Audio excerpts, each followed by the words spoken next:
Welcome back to our channel World of Royals. Prince Harry has told London's High Court that coverage by the Daily Mail made his wife, Meghan's life, an absolute misery. The courtroom did not erupt in noise. It collapsed into silence. The kind of silence that presses against your chest, that makes breathing feel like an intrusion, that warns everyone present that something irreversible has just happened. No one moved. No one whispered. Even the restless scratching of reporters' pens slowed, then stopped altogether. Because in that moment, the air inside London's High Court felt charged, unstable, like the seconds before lightning strikes open the sky. Prince Harry sat rigidly in the witness box, shoulders squared, spine straight, eyes fixed ahead with the practiced stillness of someone determined not to react. Across the room, the judge adjusted a single sheet of paper, her expression composed, voice measured, almost gentle. Yet the words she was about to read carried a weight no courtroom had been prepared to hold. They had surfaced, according to filings presented to the court, from a private exchange. Messages never intended for public view. Messages described by legal counsel as deeply personal, strategically revealing, and potentially transformative if interpreted as genuine. When the first line was spoken aloud, something invisible fractured in the space between sound and understanding. It was not loud. It was not theatrical. It was precise, clinical, almost ordinary in tone. But meaning does not require volume to devastate. Observers would later describe the moment in different ways. Some called it revelation. Others called it rupture. One journalist would write that it felt like watching a mirror shatter in slow motion, each fragment reflecting a different version of truth. Because the statement being read was not merely descriptive. It was interpretive. It suggested intention. It implied planning. And if accepted as authentic, it raised a question so unsettling that even seasoned legal analysts reportedly struggled to remain emotionally detached. Harry did not move at first. For several seconds he remained completely still, as though comprehension required physical effort. Then the smallest change appeared. A tightening along his jaw. A flicker in the muscles beneath his eyes. His hands, resting on his knees, slowly curled inward, fingers folding against fabric until the knuckles paled starkly. Those closest to the front benches would later say they could see the precise, instant realization arrived. Not confusion. Not surprise. Recognition. As if something long feared, long dismissed, had suddenly acquired undeniable shape. The courtroom seemed to contract around him, the vast chamber shrinking into something airless, intimate, inescapable. He lowered his gaze slowly, deliberately, like someone attempting to steady the ground beneath his feet. Witnesses would later recall that he inhaled once, sharply, then again deeper, as if searching for oxygen that no longer existed. When he finally lifted his hands, they did not rise in protest. They covered his face. What followed was not dramatic in volume, but unmistakable in meaning. A broken breath. Then another. Then the sound of composure giving way. Several reporters stopped typing. One courtroom artist, midway through sketching, froze completely, charcoal hovering above paper without touching it. Because whatever had just been revealed was not merely information. It was narrative disruption. According to arguments presented by opposing counsel, the messages suggested the possibility of deliberate emotional framing behind moments once understood as spontaneous. References to memory. References to grief. References to public expression. None of it confirmed in isolation, yet collectively forming a pattern the court deemed significant enough to examine in full. The judge continued reading. Each line carried careful neutrality, yet the implications gathered weight with every sentence. Observers would later describe a shift rippling through the gallery, subtle but undeniable. People leaned forward, breathing synchronized. Attention narrowed into something almost physical, as if comprehension required collective effort. Outside, phones vibrated relentlessly with breaking alerts. Inside, time seemed suspended, stretched between revelation and reaction. One legal observer would later remark that the proceedings no longer felt procedural. They felt historical. Because if the interpretations being presented proved credible, the consequences would extend far beyond reputations. They would reshape perception, memory, even the meaning of moments millions believed they had witnessed honestly. The atmosphere thickened with something heavier than tension. Anticipation mixed with disbelief, disbelief tangled with dread. And at the center of it all sat a man confronting the possibility that parts of his lived experience might be reinterpreted before the world. The hearing had begun as a structured legal dispute, technical, procedural, contained. Yet now it carried the emotional force of something far less controllable. A story shifting shape in real time. A private history edging toward public redefinition. And as the final passages were prepared for reading, an uneasy awareness settled over everyone present. Whatever emerged next would not simply clarify events. It might transform them. Because once words enter the record, they no longer belong to those who first spoke them. They belong to history. And history, once altered, rarely returns to its original form. The judge paused, eyes scanning the chamber before continuing.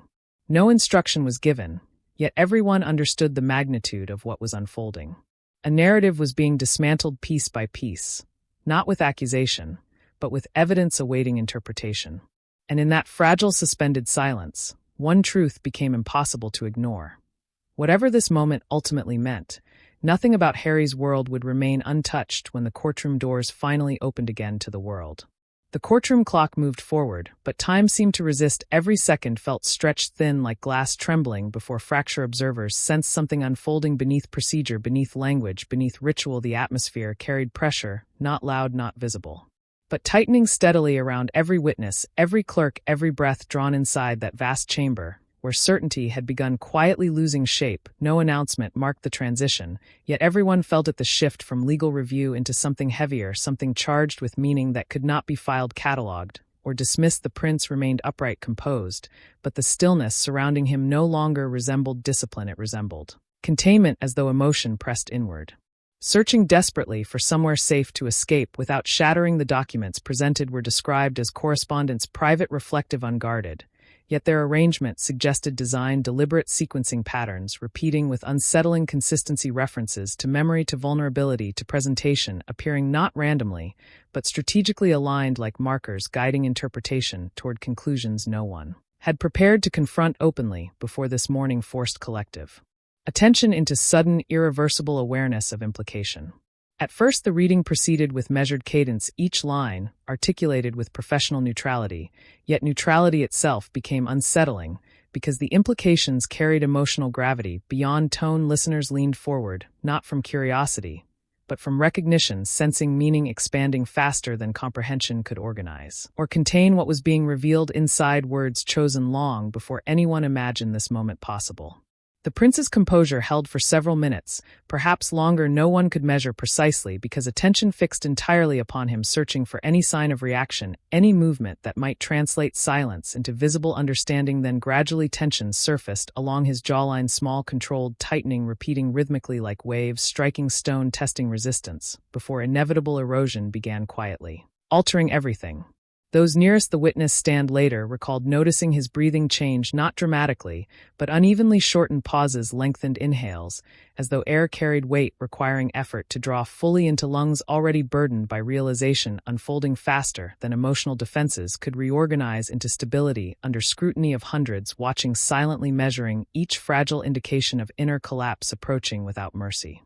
Across the chamber, observers registered subtle shifts, posture straightening, leaning forward, exchanging glances that required no words. Comprehension passed between strangers through shared recognition that something foundational was being reinterpreted in real-time. Assumptions, once stable, now bending under pressure of information, reorganizing memory, reshaping narrative, dissolving certainty piece by piece without offering immediate replacement for what had just collapsed. The judge continued reading, her voice unwavering, yet something in its steadiness intensified impact, because calm delivery denied emotional release. No raised volume, no dramatic pause, only sequence of statements, accumulating meaning layer upon layer, until interpretation itself felt heavy enough to alter atmosphere within walls built for procedure, not revelation, of deeply human consequence unfolding beyond expectation of anyone. By the time the next document emerged, silence had transformed from passive stillness into active pressure, something almost physical pressing inward from every direction, shaping perception, guiding attention, narrowing awareness, until only one reality remained undeniable. Whatever truth was forming here would not remain confined to transcripts. It would follow every person present long after proceedings ended, altering memory permanently.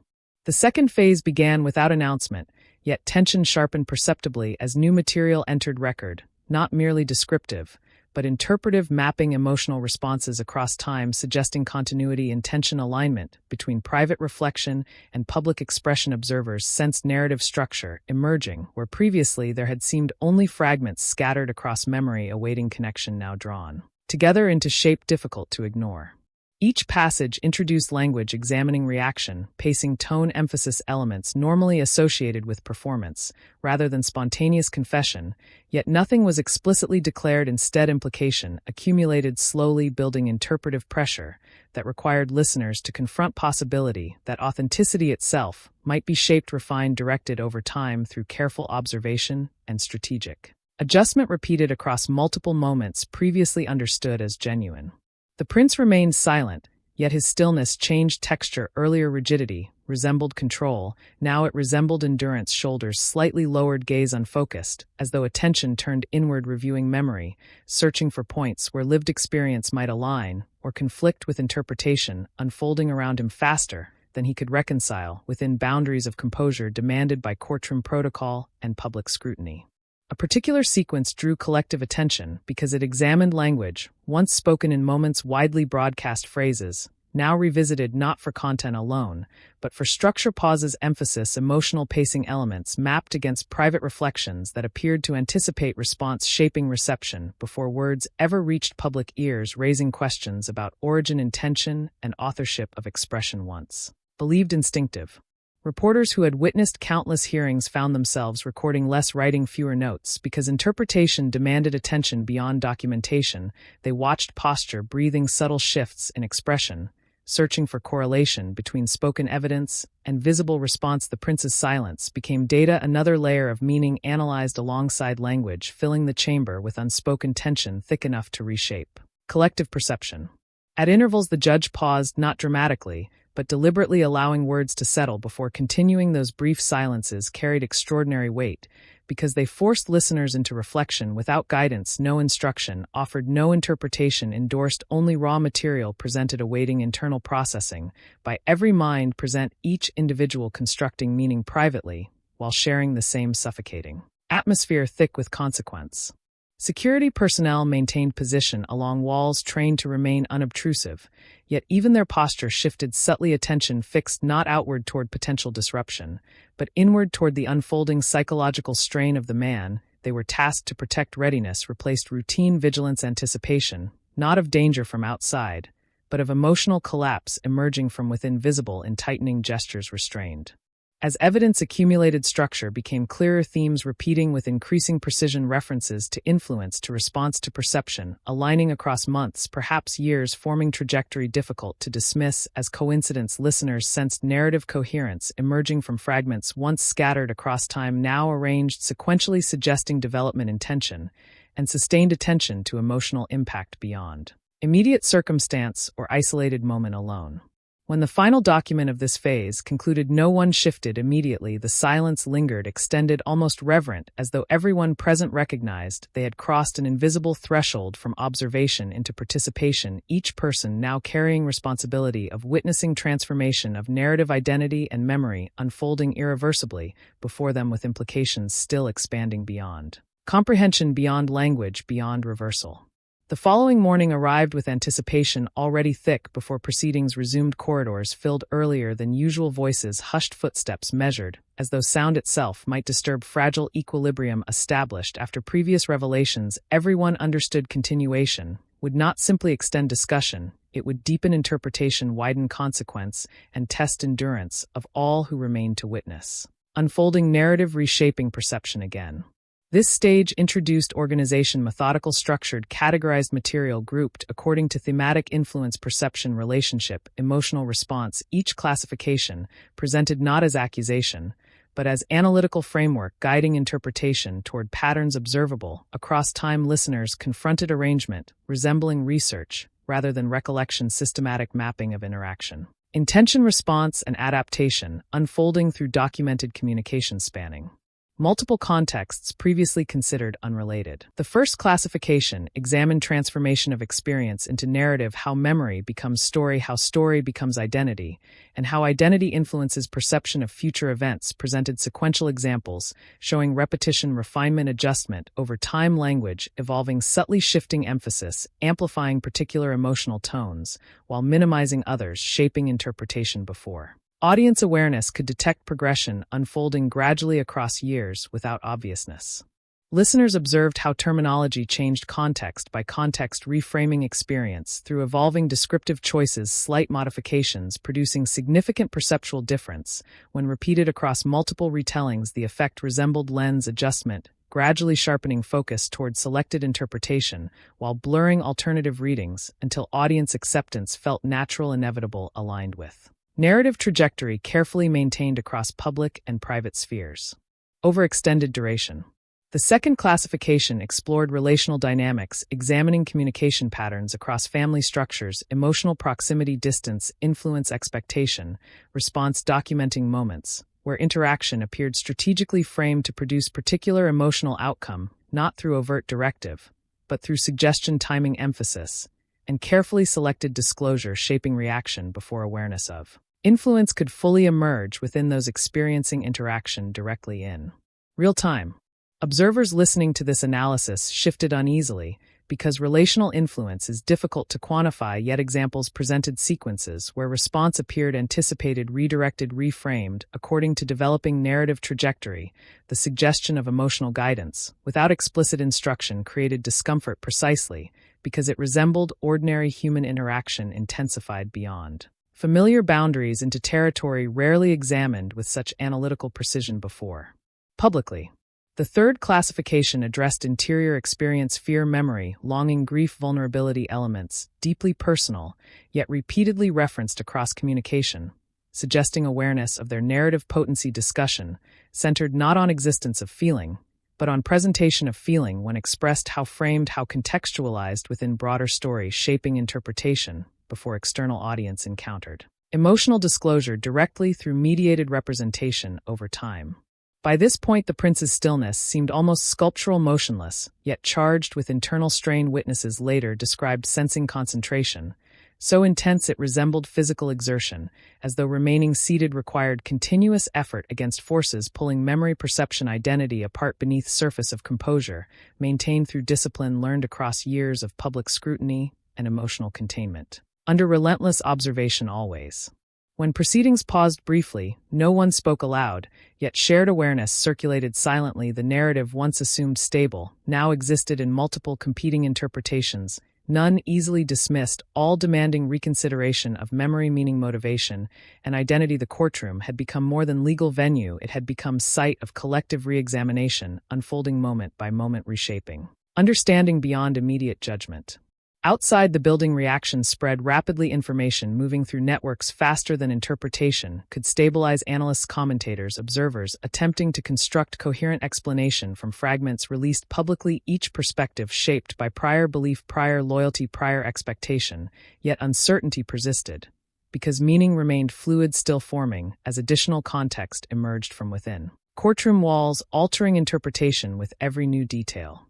Within hours, discussion expanded beyond legal analysis into psychological territory. Experts debated cognitive influence, emotional framing, narrative construction mechanisms through which perception becomes organized around repeated storytelling patterns. Questions arose not about single event, but about cumulative shaping of identity across time through language, emphasis, and audience response, reinforcing particular interpretations while diminishing competing emotional narratives that might otherwise emerge. Social platforms amplified reaction, transforming fragments into symbols, narratives into allegories, individuals projecting personal experiences onto unfolding story, seeing reflections of trust, betrayal, influence, dependence, autonomy. Conversations multiplied, diverged, converged again, forming complex web of interpretation, far exceeding original courtroom context, expanding meaning into cultural discourse. About authenticity, agency, vulnerability, and power within intimate relationships observed publicly. Across media environments. Meanwhile, those closest to institutional structures responded cautiously, statements measured, restrained, carefully worded, acknowledging emotional weight, without endorsing interpretation discipline maintained not from indifference, but from recognition that premature judgment could intensify division rather than restore stability. Silence therefore functioned as deliberate strategy, preserving space for reflection while events continued, unfolding beyond immediate control of any single authority or voice. Those who had long observed the prince publicly began revisiting memory, re-examining past interviews, gestures, expressions, searching for patterns. Previously unnoticed retrospective analysis altered perception, because knowledge gained later reshaped interpretation of earlier moments. What once seemed spontaneous now appeared potentially structured. What once seemed private now appeared possibly mediated through influence difficult to measure yet impossible to completely dismiss. Psychologists discussing the unfolding situation described phenomena involving narrative identity coherence disruption, when external interpretation challenges personal understanding of lived experience. Individuals may confront cognitive dissonance, requiring re-evaluation of memory, meaning, motivation, and relational trust. Such processes can produce visible distress, not merely from embarrassment, but from destabilization of self-narrative previously considered continuous, coherent, and authentically self-directed entirely. Observers debated whether reconciliation between competing interpretations was possible or whether divergence would persist indefinitely, because once narrative multiplicity emerges, consensus rarely returns easily, especially when emotional investment runs deep across audiences whose identities become entangled with meaning extracted from unfolding events, each group preserving interpretation, reinforcing belief through selective attention confirmation, and shared storytelling sustaining division. Beyond immediate resolution. Inside the courtroom, awareness of global attention remained unspoken yet palpable. Every gesture, every pause, every breath carried amplified significance. Because millions beyond those walls would later interpret fragments, constructing meaning without witnessing atmosphere, directly. Participants therefore moved carefully, conscious that record would outlive immediate emotion, shaping history long after memory of physical presence within chamber had faded into distance. By evening, commentary had multiplied across continents, yet certainty remained elusive, because evidence continued emerging gradually, each edition reframing previous understanding, reminding observers that narrative formation is process, not instant revelation. And as long as process continues, interpretation remains provisional, subject to revision with every new fragment entering shared awareness, demanding reconsideration again and again without final resolution yet possible. As proceedings moved toward final sessions, emotional fatigue settled over participants, not dramatic exhaustion, but quiet heaviness accumulated from sustained confrontation with complex interpretation. Minds strained, attempting integration of conflicting narratives while maintaining attention required for continued evaluation of material still being presented with meticulous precision inside environment designed for order yet saturated with unresolved emotional consequence lingering beyond comprehension. The prince appeared physically present, yet psychologically distant. Witnesses described gaze fixed not upon speaker, but somewhere indeterminate, as though attention moved through layers of memory, re-examining experience, searching for coherence between past perception and present interpretation. Posture unchanged, yet meaning transformed from composure into visible endurance, sustained through discipline learned over lifetime of observation. Expectation, scrutiny, and relentless exposure. Those seated nearby sensed fragility beneath stillness, subtle tremor, passing through fingers resting against fabric, breath, occasionally catching before release, small signals indicating internal processing, continuing beyond visible expression. Observers recognized that transformation need not be loud to be profound. Sometimes change occurs silently, restructuring identity beneath surface before any outward declaration acknowledges shift that has already taken root within. Discussion among analysts turned toward future possibilities, multiple pathways, envisioned reconciliation, adaptation, separation, transformation of identity, under new understanding, each path carrying consequence not solely personal, but relational, institutional, cultural, because narratives surrounding public figures extend beyond individuals, shaping collective imagination about loyalty, belonging, autonomy, and meaning of authenticity within modern mediated existence, observed constantly by audiences worldwide seeking significance. Some observers expressed empathy, interpreting events through lens of human vulnerability. Others emphasized responsibility, agency, choice. Debate reflecting broader cultural tensions between compassion and accountability. When private relationship becomes public narrative, the question arises where understanding ends and judgment begins, yet answers remain contested, shaped by values, beliefs, experiences. Each observer brings into interpretation of unfolding events still lacking finality. Institutional voices remained measured, emphasizing continuity, stability, resilience, regardless of interpretation, because structures endure beyond individual narratives. Yet private emotion cannot be managed through structure alone. Individuals must reconcile meaning internally before equilibrium returns, and such reconciliation requires time, reflection, distance from intensity of public scrutiny that accelerates judgment while delaying understanding of deeper psychological transformation unfolding. Beneath visible narrative. For those watching globally, the story evolved beyond specific individuals, becoming symbol of broader questions about influence, authenticity, autonomy, vulnerability, narrative ownership, and power within relationships lived under observation, meaning expanded through collective interpretation until events themselves seemed inseparable from the cultural conversation they had ignited across societies seeking understanding of connection, identity, and emotional truth in mediated modern life. As final statements approached, anticipation returned quieter, deeper, less about revelation, more about integration, what would remain after interpretation settled, which meanings would endure, which dissolve into ambiguity. Listeners sensed that outcome might not be singular, but layered, continuing to unfold long after proceedings formally concluded, leaving narrative suspended between resolution and ongoing reconsideration, shaped by memory, perspective, and time. When the session finally adjourned, movement returned gradually, people standing, gathering belongings, yet silence lingered within them, because witnessing transformation alters perception permanently. Each person carried away fragments of interpretation, still unresolved, still evolving, understanding that narrative once shattered rarely reforms identically. It continues, expanding through memory, reflection, and retelling, shaping meaning long after courtroom doors closed behind them quietly. 3 possible futures now stand before him. One path is repair. Remain where he is, confront what has been revealed, rebuild trust piece by fragile piece, and attempt to understand whether a shared life can survive the weight of what has been uncovered. Another path is separation. Step away completely, redefine identity on his own terms, protect what remains of privacy, and construct a future no longer shaped by the expectations or entanglements that once defined him. The third path is return. Not simply to a place, but to history, to family, to origins that existed long before conflict rewrote the story. A return that offers familiarity, but also memory, accountability, and echoes that never truly fade. Every direction demands something. Every choice reshapes who he becomes next. And after everything that has surfaced, perhaps clarity is the one thing he seeks most. Because titles may change, roles may shift, distance may grow, but identity has roots that rarely disappear. So what happens now? Can trust be rebuilt once doubt takes hold? Can a fractured story ever feel whole again? Tell me what you believe comes next.